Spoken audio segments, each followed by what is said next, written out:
Alright, this is the brightness of the existing bulb. You can kind of tell it's a little bit of yellow tint. There's a little bit of a haze over the front, but not that badly. It's definitely a yellow tint. And projection is it's okay, but not so great. Unfortunately, I'd have to wait until after dark to actually show you how bright it is, so I'm going to avoid that. Step one will be to remove this cover in here.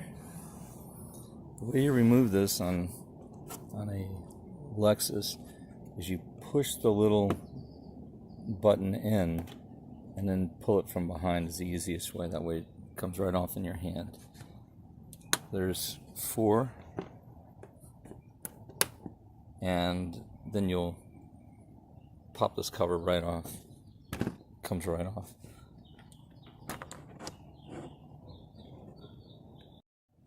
And next, we're going to go inside. We're going to take out this bulb right here. This is the low beam. It should just twist, and it does. Twisted right off. Perfect. I'm going to start recording for a moment so I can pull the rest of it out. Oh, there it goes right here. And as usual, there's a trick. So what it is there's a tab here, and you stick a screwdriver into underneath this tab. Let me see if I can pull it all the way out.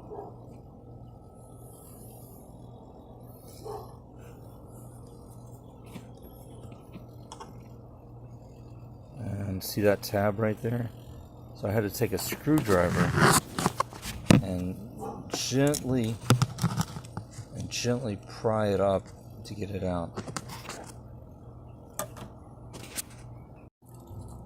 And here's our Auxito lights with a little manual.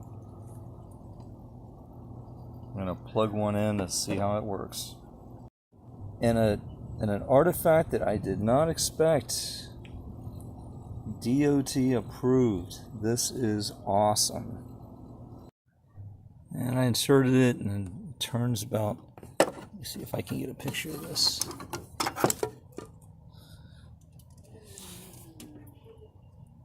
So you have to figure out how to insert it, and once you figure out how to insert it, you just turn it about I'm thinking about an 1/8 of a turn.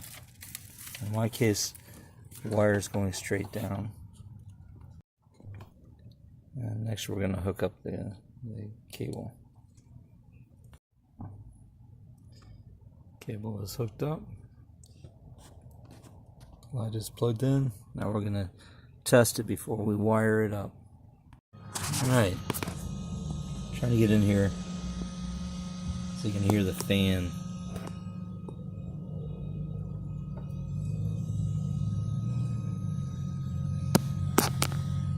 And this bulb is white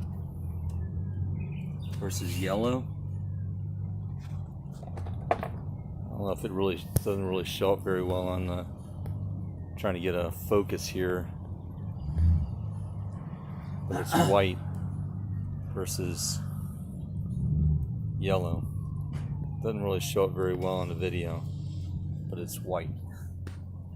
Now, how it's going to look at night on the road, we're going to find out in a minute.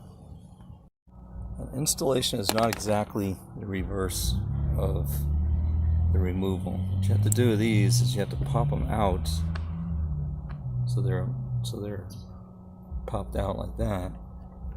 You insert them in the hole, and then you push them down just long enough to get them clipped in. Now it's clipped in. You have to do that for all 4 of them. It turns out the driver's side can be taken out just by taking off the battery cover. And inside you can actually reach inside and pull this guy off. That's what we're going to wind up doing. Alright, so here's a recording with just the driver's side light from, how many feet do you think that is? Not very many. The first one's